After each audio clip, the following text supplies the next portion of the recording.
Bonjour et bienvenue. Aujourd'hui, on s'intéresse à une figure tristement célèbre, Caligula. L'empereur romain, oui, dont le nom est souvent synonyme de tyrannie, de folie même. Exactement. On se base sur une retranscription vidéo, sans doute un documentaire, qui détaille son règne. Un règne bref, mais intense. C'est le moins qu'on puisse dire. Notre objectif, c'est d'essayer de comprendre ce qui s'est passé pendant cette période assez sombre de l'histoire romaine. Alors allons-y. Bon, Caligula, de son vrai nom Gaius Julius Caesar Augustus Germanicus, il arrive au pouvoir très jeune. 24 ans, c'est ça? En 37 après Jésus-Christ. Oui, c'est ça.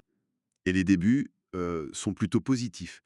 Étonnamment. Ah oui, après Tibère, on imagine que les gens attendaient autre chose. Exactement, il y a un vrai soulagement. Caligula distribue des bonus aux gardes, il rappelle des exilés politiques, il annonce une certaine transparence budgétaire, organise des jeux, magnifiques. Donc le peuple l'aime bien au début. Ah oui, il est très populaire. Son surnom même, Caligula, petite botte, ça vient de son enfance avec les soldats de son père Germanicus, s'appelait. Mais ce n'est que la façade, si je comprends bien. Il y a un contexte familial assez lourd. Oui, très lourd. Une bonne partie de sa famille a été éliminée sous Tibère, et Tibère lui-même aurait eu cette phrase terrible, euh, Laquelle? qu'il nourrissait une vipère pour le peuple romain, en parlant de Caligula. Assez prémonitoire finalement. Et puis il y a cet événement clé, une maladie, 8 mois à peine après son arrivée au pouvoir. La source dit que c'est un tournant majeur. Cale après cette maladie. On ne sait pas exactement ce que c'était, mais Mais ça le transforme. complètement. Il devient extrêmement paranoïaque. C'est-à-dire? Il voit des complots absolument partout. Il commence à forcer des gens importants, des sénateurs respectés comme Marcus Junius Silanus, à se suicider, sur la base de simples soupçons, ou même d'un mauvais rêve. Carrément. Et c'est là aussi qu'il commence à se prendre pour un dieu. Exactement. La mégalomanie s'installe. Il prétend parler aux dieux, à Jupiter notamment. Puis il va plus loin. Il se présente devant le Sénat habillé en dieu. En dieu? Genre avec un costume? Oui, oui. En Jupiter, en Neptune, il exige qu'on l'adore comme une divinité vivante, qu'on s'agenouille. C'est une rupture totale avec la tradition romaine. Et l'histoire de son cheval Incitatus, ça c'est peut-être le truc le plus connu. Ah, Incitatus. Oui, il le nomme consul. Enfin, il annonce son intention de le nommer consul, avec une écurie en marbre, une mangeoire en ivoire. C'est plus qu'une simple folie ça, non? C'est une provocation. C'est une humiliation délibérée du Sénat et de toute l'aristocratie. C'est un message. Vous ne valez pas plus que mon cheval. Terrible. Et à côté de ça, il y a les récits de cruauté, de débauche. Les sources insistent là-dessus. Oui, la source qu'on a reprend ces récits qui sont assez choquants.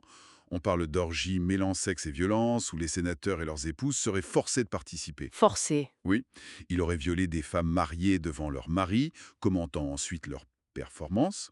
Des rumeurs insistantes d'inceste avec ses sœurs, surtout Drusilla, qu'il fait d'ailleurs déesse après sa mort. Une déesse, hein?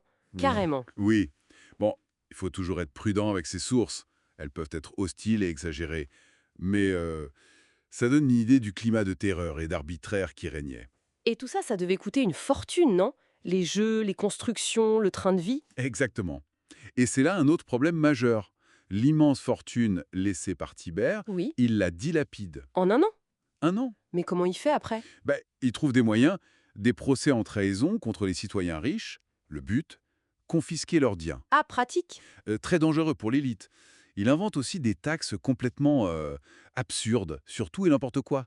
Ça ruine l'économie et ça crée évidemment beaucoup d'ennemis. Même l'armée, pourtant la base du pouvoir, n'est pas épargnée par ces, disons, ces excentricités. Non, en effet.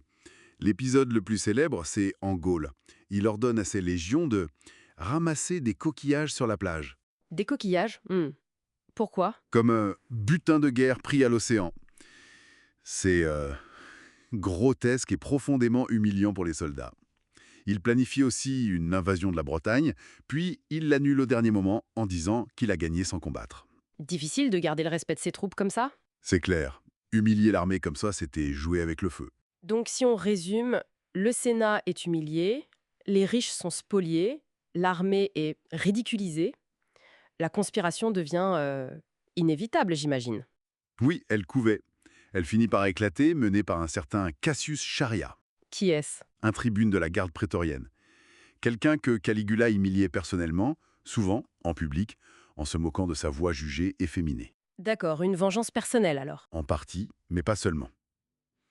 La conspiration rassemble beaucoup de monde, des sénateurs, d'autres officiers, des chevaliers, même des affranchis importants du palais impérial. Ce qui les unit, c'est la peur. Et le besoin de survivre, tout simplement. Et il y a eu un élément déclencheur, hein? D'après la source, oui, l'annonce par Caligula de son intention de déménager Déménager? Où ça? à Alexandrie en Égypte, pour y être adoré comme un dieu vivant.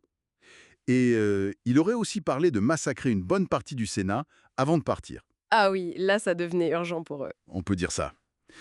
L'assassinat a lieu en janvier 41, Comment ça se passe? pendant des jeux au palais, les Jeux palatins. Les conspirateurs l'attirent dans un passage souterrain un peu isolé, et là ils le poignardent. À de multiples reprises. Plusieurs fois. Oui, les sources parlent de 30 coups de poignard. C'est dire la haine accumulée. Ces derniers mots auraient été « Je suis encore vivant Glaçant. Et après sa mort? » Le chaos. Oui, une courte période de chaos. Le Sénat discute même brièvement de restaurer la République, mais ça ne dure pas. Pourquoi? La garde prétorienne prend les choses en main. Il découvre Claude, l'oncle de Caligula, qui s'était caché derrière un rideau, terrifié. Et il le proclame empereur. Ah oui, l'histoire de Claude caché derrière le rideau. C'est ça. Donc le Principat continue, mais le règne de Caligula, même s'il n'a duré que 4 ans, laisse des traces profondes. Le Sénat essaye d'effacer sa mémoire, non? La damnatio memoriale. Exactement. On détruit ses statues, on efface son nom des monuments publics, mais ironiquement, ça a plutôt renforcé sa sinistre réputation à travers l'histoire. Difficile d'effacer une telle horreur. Finalement, qu'est-ce qu'on doit retenir de tout ça, d'après la source sur laquelle on s'est appuyé? Bah, et que l'histoire de Caligula, c'est plus qu'une simple anecdote romaine un peu sanglante. C'est un avertissement. Un avertissement sur quoi? Sur la vitesse à laquelle le pouvoir absolu, surtout quand il est détenu par quelqu'un d'instable, peut corrompre et mener à la tyrannie la plus brutale. Ça montre la fragilité des institutions, même solides comme celle de Rome, face à la folie d'un seul homme. Un avertissement qui reste pertinent finalement. Ça invite à réfléchir à comment les sociétés, à n'importe quelle époque, peuvent-elles mettre en place des garde-fous efficaces pour éviter que le pouvoir ne déraille à ce point. C'est toute la question, et elle reste ouverte.